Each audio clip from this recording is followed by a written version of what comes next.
नमस्कार, मैं पंकज दुबे और आप देख रहे हैं सागर टाइम्स न्यूज। दरअसल सागर में आज वो हुआ जो कभी नहीं हुआ, इतिहास रचा गया है। सागर में सेमरा लहरिया के मामले को लेकर आज ब्राह्मणों ने प्रदेश के सभी हिस्सों से आकर के ब्राह्मणों ने जबरदस्त प्रदर्शन किया है, गर्जना की है। दरअसल तमाम रुकावट के बावजूद आज ब्राह्मण समाज ने एकजुट होकर सागर में इतिहास रच दिया है। हम आपको बता दें कि पीड़ित और घायल जो युवती जिसका इलाज भोपाल में चल रहा है, उसके इलाज, रोजगार एवं मकान पर हुई कार्रवाई पर सवाल खड़े किए गए हैं। इतना ही नहीं, ब्राह्मण समाज के लोगों ने कुछ जयचंदों की भी जमकर कचाई की है, जिन्होंने प्रदर्शन के ठीक एक दिन पहले इसे रोकने के लिए तमाम प्रयास किए हैं। हम आपको बता दें कि इस प्रदर्शन में दमोह, सागर, छतरपुर, टीकमगढ़ प्रदेश के अन्य अंचलों सहित अन्य प्रदेशों से भी ब्राह्मणों ने अपनी उपस्थिति दर्ज कराई है। इस पूरे प्रदर्शन को देखते हुए सागर कलेक्टर दीपक आर्य और एसपी ने संज्ञान लेकर खुद जो है ग्राउंड पहुंचे हैं ज्ञापन लेने। इसी कड़ी में उत्तर प्रदेश से युवा ब्राह्मण नेता ने भी जमकर गर्जना की है। सर्वेश पांडे ने सागर से, अंकलेश्वर दुबे ने भी सागर के जयचंदों पर जमकर प्रहार किया है और उन्होंने कहा है कि रातों रात टेंट उखाड़ देना ये जयचंदों ने ठीक नहीं किया है। बाहर से आए हुए ब्राह्मणों के साथ ये धोखा है, इसलिए ऐसी लोगों से भी सचेत रहने की आवश्यकता बताई है। लेकिन बड़ी खबर ये है कि कलेक्टर ने आकर संज्ञान लिया, ज्ञापन स्वयं लिया है और उन्होंने ब्राह्मण समाज की मांगों को माना है, ऐसा उन्होंने कहा है। पूरा आश्वासन दिया गया है। सुनिए जरा इस मामले में ब्राह्मण समाज से, सागर से अंकलेश्वर दुबे एवं यूपी से आए ब्राह्मण नेता सर्वेश पांडे ने और पीड़िता के भाई ने क्या क्या महत्वपूर्ण बातें कही हैं। जो न्याय की जो गति है और जिस तरीके से आप भी सागर में एक जाना माना नाम है और एक बार फिर आप जीत हासिल की है आपने, तो आपसे ब्राह्मण समाज को जो उम्मीदें हैं उसको देखते हुए आपका इस मामले में, पूरे मामले में क्या कहना है? देखिए, हमारी जो तीसरी जीत हुई बार एसोसिएशन में, सागर जानता है कि अन्नी दुबे हमेशा न्याय की लड़ाई के लिए लड़ता है, चाहे वो कोई भी समाज हो। पर जब हमारे समाज की एक बेटी के साथ और हम खड़े ना हों, ये तो हो ही नहीं सकता।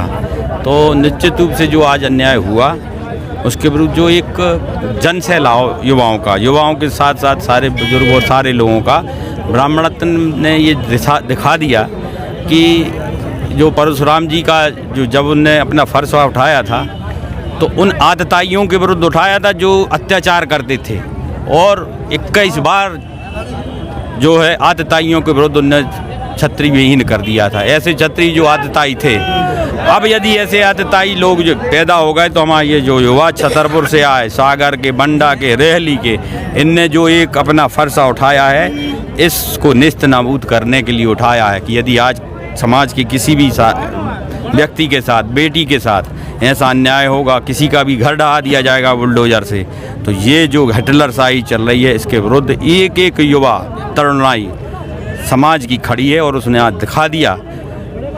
घटनाक्रम जो भी घटा हो, मगर ये किसी का जेब का आंदोलन नहीं था, ये एक एक मन की भावना थी सबकी कि हमारे साथ अन्याय हो रहा है। अच्छा, इस पूरे मामले में ब्राह्मण समाज का जो रोल रहा है, वो रोल शुरू से ही जिस तरीके से गति पकड़ना चाहिए थे वो गति नहीं मिली है, इसका क्या कारण? उसका कारण ये है कि जो मैनेजमेंट की इन लोगों की राजनीति होती है, जो आज यहाँ पर गैर राजनीतिक रूप से लोग इकट्ठे हुए हैं। सागर के जो नए युवा हैं जिनने गैर राजनीतिक रूप से आंदोलन खड़ा किया, मैं उनकी तारीफ करना चाहता हूँ। कभी मैनेज नहीं होते, जो मैनेज होने वाले हैं वो आपने देख लिया, यहाँ से चल आए ही नहीं, यहाँ पर वॉकआउट कर गए, पंडाल खोल ले गए। अरे भाई, पंडाल ही लगा रहने देते, ऐसा नहीं होना चाहिए, दुर्भाग्यपूर्ण है ये। अच्छा, और आज के पूरे ब्राह्मणों के प्रदर्शन में आपकी प्रमुख मांगें क्या थी? हमारी मांग थी सीबीआई की जांच हो और उसका, चूँकि गरीब परिवार की बिटिया है, उसके इलाज इशू सरकार पूरा इलाज उठाए। तो उसको बंसल में उनने शिफ्ट कर दिया है, पूरा सरकार इलाज उठा रही है, खर्च उसकी प्लास्टिक सर्जरी भी यदि होगी तो कराएगी। उसको नौकरी के लिए उनने वचनबद्ध हैं, उनने लिख के दिया है। और सीबीआई जाँच से निश्चित रूप से हमारे ऊपर जो आरोप लगाए गए, 302 लगाई गई है, बंद दूध का दूध, पानी का पानी हो जाएगा। और जिस तरीके से मकान ढहाया गया है, कम से कम 250 की कार्रवाई करते, नोटिस देते, मगर एक पक्षी कार्रवाई 2 दिन के अंदर कर दी। मकान वाले मामले में आपको क्या आश्वासन मिला है? आश्वासन ही मिला है या फिर कुछ लिखित में भी दिया गया है? मकान वाले मामले में उन्होंने कोई आश्वासन नहीं दिया है और निश्चित रूप से अब नई एक टीम खड़ी होगी और वह इस बात पर चर्चा करेगी कलेक्टर से और यहाँ के मंत्रियों से, पंडित गोपाल भार्गव जी से, कि आप हमारे प्रतिनिधि हो, आप उसकी मकान की बनवाने की कार्रवाई करवाओ।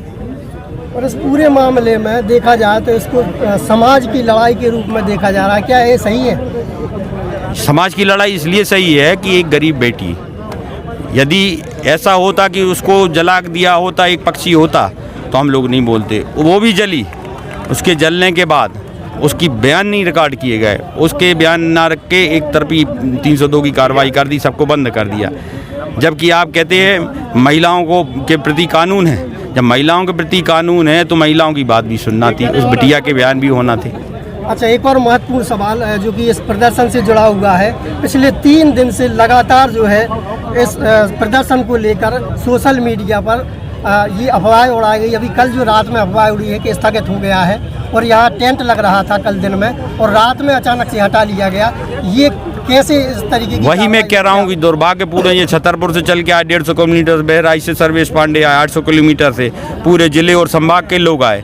तो कम से कम हमारे भाई बंधुओं को ये तो सोचना था कि उनके पानी, खाने आने की व्यवस्था, छाया की व्यवस्था के लिए टेंट तो लगा रहने देते, खाने के लिए तो वो लोग खुद कर लेते व्यवस्था, इतनी दूर से आए थे, किंतु छाया के रूप में कम से कम उनको आज 2 घंटे खड़े रहे। सम्मानजनक खेत के साथ कहता हूँ ऐसे लोगों को कि कम से कम अपने गिरेबान में झांक के देखें, ब्राह्मणत्व का परिचय दें और आगे अपनी माफ़ी मांगे और आगे ऐसा कार्य ना करें। तो इसमें कोई टाइम लिमिट दी गई है क्या? इस टाइम लिमिट में ये सारी मांगे? हाँ, आज हमारी एसपी से बात हुई। एसपी साहब ने कहा कि आज ही डायरी ट्रांसफ़र कर दी जाएगी सीबीआई को, कल से बयान चालू हो जाएंगे। बहुत अच्छी बात है, लिखित आदेश आ गए हैं मध्य प्रदेश शासन के और सीबीआई जांच शुरू हो गई। और परिवार को नौकरी के संबंध में जो आश्वासन दिया उसमें क्या? उन्होंने ये कहा अभी तो अस्थायी तौर पे आउटसोर्स में लगा देंगे और आगे स्थायी करवाएंगे। हम लोग लड़ाई लड़ेंगे, जब आज साथ हैं तो आगे भी उस परिवार के साथ हैं। चलिए ठीक है, धन्यवाद आपका सागर टाइम्स न्यूज़ के लिए। मैं पंकज दुबे और आपका सागर नगरी में स्वागत है सागर टाइम्स न्यूज़ की तरफ से। और सबसे पहला सवाल यही है कि इतने दूर से आप चले हैं और यहाँ आए हैं, एक जुनून आपके अंदर है ब्राह्मणों के लिए, तो ये कैसे आपके मन में ऐसे इस प्रकार की प्रेरणा जगी है और आपने इतनी दूरी तय करके इस मामले को संज्ञान में लेकर तत्परता दिखाई है? देखिए दुबे जी, आज मेरे समाज को प्रताड़ित किया जा रहा है, फर्जी तरीके से मेरे समाज को फंसाया गया है और मैं समाज के लिए हमेशा संघर्ष करता रहूं पहले से भी। ये सिर्फ 800 किलोमीटर की बात है, अगर 8000 किलोमीटर की बात होती तो मैं वहां भी जाता। विश्व में कहीं भी किसी भी कोने में रहने वाला मेरे समाज का व्यक्ति मेरा अपना है और जहां जैसी आवश्यकता पड़ेगी मैं वहां जाऊंगा। और ये प्रेरणा शुरू से हमारे मन में रही है। हम कभी किसी विरोध नहीं किए हैं, लेकिन अन्याय अत्याचार कभी सहते नहीं, बर्दाश्त नहीं करते हम लोग। अच्छा, इस मामले में पीड़िता को जो आश्वासन दिया गया है, उसके परिवार को लेके रोजगार और तमाम जो आर्थिक रूप से मदद दी जानी चाहिए, उसको लेकर के लिखित में कुछ मिला है या सिर्फ आश्वासन ही मिला? हाँ, हमारे बड़े भाई वकील साहब हैं, अभी उन्होंने लिखित में लिया है, सीबीआई जांच की भी बात हुई है और आश्वासन दिया गया है, उसमें एक समय भी दिया गया है। उस निश्चित समय पर अगर कार्यवाही नहीं होगी हम लोग पुनः आंदोलन करेंगे। जैसे आज आए हैं फिर आएंगे, आज 4 लोग आएंगे, कल 40 लोग आएंगे। महत्वपूर्ण सवाल हो रहेगा क्योंकि ब्राह्मणों का ये पिछले 1 हफ्ते से चल रहा था कि प्रदर्शन करना है और एकत्र होने के लिए तमाम सोशल मीडिया पर ये मैसेज वायरल हो रहा था।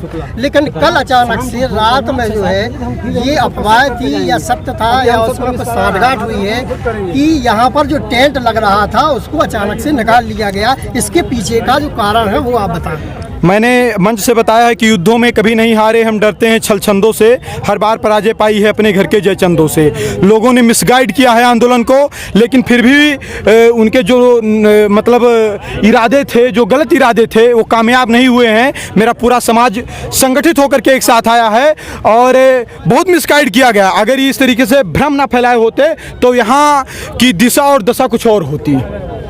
बस अंतिम सवाल आपसे यही है कि अगर इस मामले में कार्रवाई नहीं होती है तो फिर अगला स्टेप आपका क्या होगा? समय काल परिस्थिति के हिसाब से हम लोग निर्णय लेंगे और उस हिसाब से हम लोग कार्यवाही करेंगे। चलिए, धन्यवाद। सबसे पहले तो आप अपना नाम बताइए और आपका क्या रिलेशन है जो पीड़िता है उससे? धर्मेंद्र शर्मा जी। जो पीड़िता है वो मेरी चाचा की लड़की है, बहन है। अब इस पूरे मामले में ब्राह्मण समाज का जो सपोर्ट आपको मिल रहा है जी, इसको आप किस नज़रिए से देखते हैं? पूरे विप्र समाज को जो मध्य प्रदेश के सभी ज़िलों से आए हैं उनका मैं तहे दिल से बिल्कुल जी मान लो नतमस्तक हूँ। और यही एकता बनाए रहें, जो मेरे साथ गलत हुआ है किसी के साथ ना हो। और मैं सभी का बहुत बहुत धन्यवाद तहे दिल से करता हूँ, सबके चरण स्पर्श करता हूँ। अब आपसे मैं पूछना चाहूँगा, जो आपकी बहन है जी। अभी भोपाल में एडमिट है और इलाज चल रहा है, जी जी। तो उस बाबत प्रशासन के द्वारा, शासन प्रशासन के द्वारा जी, जी। क्या सहायता अभी तक मुहैया कराई गई है और कितनी सहायता अभी मिली है, नहीं भी मिली है, तो बताइए। नहीं, वो बंसल में कर दिया है अभी, उसमें थी सरकारी हॉस्पिटल में थी, फिर प्राइवेट में शासन ने कर दिया है। इलाजरत है, बढ़िया इलाज चल रहा है। ये कब किया? वो आज ही हुआ है। जो हाँ, जो सब विप्र समाज इकट्ठी हो रही थी, वो आंदोलन हो रहा था, उसी के द्वारा सब शासन ने मांगे पूरी की हैं। अच्छा, दूसरा एक अहम सवाल ये है कि गांव में आपके ऐसा सुनने में आ रहा है कि जो पुश्तैनी ज़मीन है आपकी, ये मकान तो गिराया गया एक अलग मैटर है, लेकिन जो आपकी खेती है उसको भी ऐसा सुनने में आया है कि उसको उजाड़ा गया है कुछ शरारती तत्वों द्वारा। इस संबंध में आपका क्या कहना है, ऐसा हुआ है या ये अफवाह है? नहीं सर, ये तो ज़्यादा वो नहीं है, मतलब तो भी उन लोगों की जो दमंगती आई थी, मतलब वो ज़्यादा से ज़्यादा हो रही थी, मगर हुई वही है 4-5 दिन, मकान टूटा है। मगर अब खेती वगैरह के लिए नुकसान पहुंचाया गया? नहीं, वो गाय भैंस है, बेबी क्या घर पे कोई था नहीं, तो वहाँ पर सभी यहाँ वहाँ करने लगे और खेतों में भी जाने लगे। क्या हम लोग होते तो वहाँ पर देख रेख होती, कोई नहीं है घर पे, पापा लोग सब जेल में हैं। तो आपके अभी वहाँ परिवार में कितने लोग हैं अभी गांव में? गांव में कोई नहीं है, कोई नहीं है गांव में। अच्छा, सभी लोग? जी जी। क्या जमीन हमारी और भी है माला में, हाँ, वहाँ पर आधे वहाँ पर रहते, आधे यहाँ पर रहते थे। जी, पापा थे जो हमारे विष्णु शर्मा, वो भी नहीं थे, वो माला से ही आए थे सुबह, जब इस घटना के दिन नहीं थे। चलिए, अंतिम सवाल, ज़्यादा आपको भी टाइम नहीं लेना चाहेंगे। इस पूरी प्रशासन के जो आपको आश्वासन मिला है, इससे आप संतुष्ट हैं? और उसके बाद अगर नहीं होता है कुछ, तो इसके बाद आपका भी अगला कदम क्या होगा? सिर्फ समाज जो बोलेगी वही हम करेंगे। अगर समाज ने बोल दिया तो वही हमारे लिए सम्मान है। ठीक भाई। बहरहाल अब देखने वाली बात होगी कि इस पूरे मामले में किस तरीके से शासन प्रशासन संज्ञान लेता है, या फिर सिर्फ आश्वासन दिया गया है, या इस पर कुछ ज़मीनी हकीकत भी सामने आती है, ये देखने वाली बात होगी। फिलहाल के लिए इतना ही। बने रहिए हमारे साथ और चैनल को सब्सक्राइब करना ना भूलें। धन्यवाद।